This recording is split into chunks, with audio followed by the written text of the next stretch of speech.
man.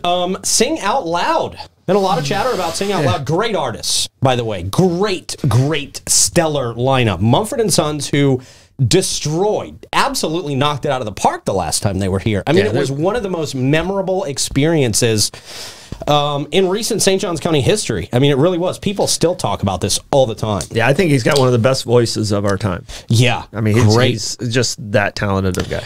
And then the Black Keys as well, man. The Black Keys, I don't know if they've ever performed in St. Augustine. I know Dan visits St. Augustine a lot, but I don't think they've ever officially performed here as the Black Keys. Yeah.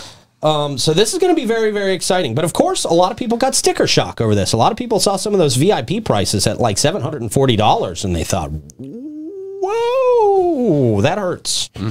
So, Sing Out Loud is now offering a layaway service where you can, I guess, put some money down and make payments. Make some installments. What if you default on the payment? That's my first question. That's a good question. What if you've paid $500 and you cannot eke out that last $240? I've seen this go south before in jewelry world, and so well, yeah, Walmart took back my Megazord when I couldn't pay on my Megazord, my Power Rangers Megazord. They're gonna be like, "Give me back that Maggie Rogers T-shirt." I'm sorry. I like Megazord. Yeah, right. So this is going to be interesting to see how this works. I have never. I mean, Troy, you are more experienced with concerts and venues and the AMP. Have you ever? This one's new to me. I mean, I wouldn't want to have to rebate anything like that. So, right. I mean, I like the creativity. I think they're trying to get locals a little more comfortable with the pricing. Yeah. You know, and I mean, I think that's kind of what they want to do, is they want to kind of throw this festival. It's around the time of the birthday of St. Augustine. I think that's what they're trying to do with it, is make it kind of local friendly. Yeah. They opened it up to locals well before anyone else. So so I think they're trying to do the right thing, but they do have to pay these artists. So and that's the biggest thing, right? That nobody's taking into consideration, because the Black Keys can go from, you know, 200 to 400 to they've been paid millions of dollars for gigs before. So and I would have to. Mumford's very expensive too. Yeah. So I would have to imagine they're paying close to, if not over, $1 million just to bring these two acts. Oh, in the artists alone, they're over $1 million. Yeah. Some of the other ones are 20,000 and 30,000, but it's still 20 and 30,000. You still got to make up that gap. Yeah, man. But the major question and the elephant in the room in this conversation is why do you have to go both days? People want a single day ticket. Like, why? What is the reasoning there? Right. Coachella is the same way. Is it? Yeah. Lollapalooza is the same way. They're just bundling it as a two-day festival. So that's a normal festival. That's a normal thing. If you want to go to, we need to get that out there for them. Then, if you want to go to the Daytona 500, you can't just go. You can't buy the ticket just for that day. You have to buy the whole weekend. Yeah, true story. So, okay. I mean, it's pretty much any major event that costs, because. But I'm seeing pushback from that. But people need to know this is a normal thing. You would lose money if you did it just on the singular days, like Rockfest.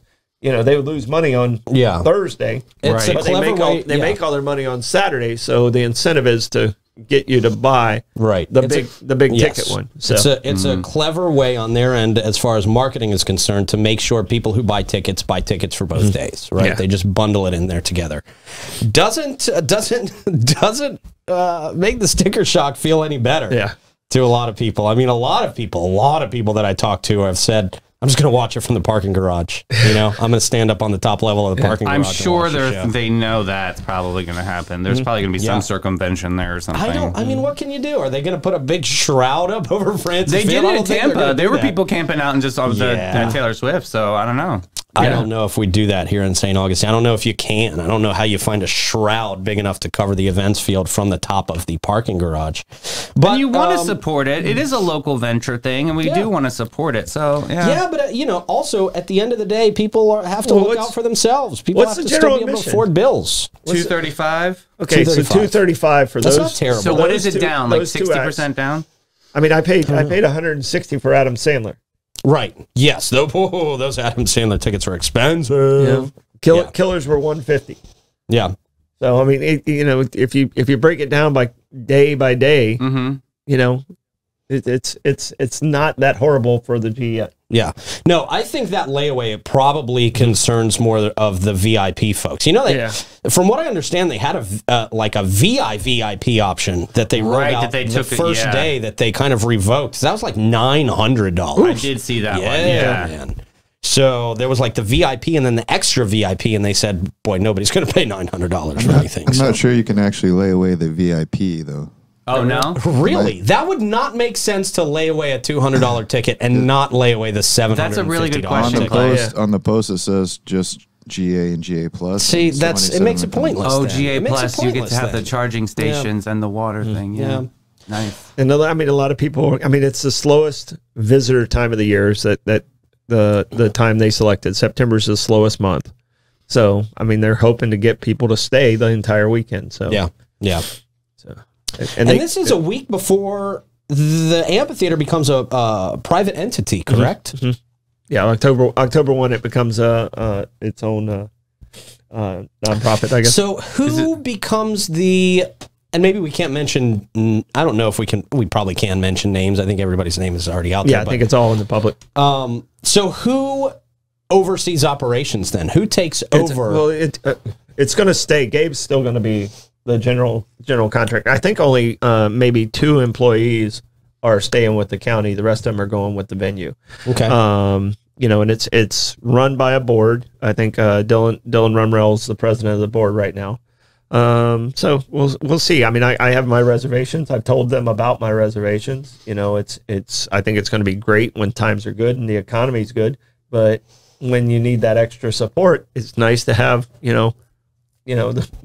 the county to have your back. Yeah. So, so I'm a little concerned, but I mean, I have confidence in Gabe and his staff. So, but at the end of the day, in those tough times, this frees up taxpayer dollars a little bit, right? This means we don't have to pump taxpayer dollars into the amphitheater. There'll still be TDC dollars that'll be going towards it, because I mean, it does bring people into town, and it's a good investment. I'm only one person on that board, but I see this as being the best generator of tourism consistently throughout the year. Okay. Is the amphitheater. Let me ask you a question. When you're that and the beach, the beach is always going to be consistent. Sure. Yeah. Brings in a lot of money. Yeah. So we need to support the beach. We need to support the amphitheater. So when you're on the board, Troy, does that mean they're going to start answering our emails when we reach out to them for questions?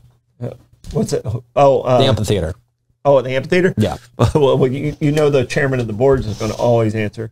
Oh, yeah. Right. Well, good. Dylan answers. We love Dylan. Yeah. Dylan answers. We like Dylan a lot. Just because, that would be great. Yeah. We have a lot of questions, and especially like right now with the VIP ticket. Yeah. I mean, that should be on layaway. Yeah, Absolutely. we're trying to get the amphitheater folks on the show. We hope they come on. It would be great to help them clear all this up. It would be cool for them to have a narrative out there and explain, like, absolutely the thought process of the layaway thing. I want to know. Yeah, that would be very interesting. We love you guys. We're not going to be mean to you. No. Okay, there's no reason to ghost our emails. It will not be a Kyle and Kyle show. Well, I think it gives them more freedom to speak more freely.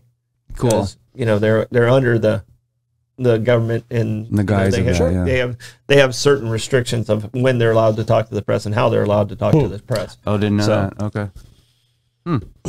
Must be all year long. Yeah. All right, man. Sorry. We've got I'm just sorry. all year long restrictions. Yeah.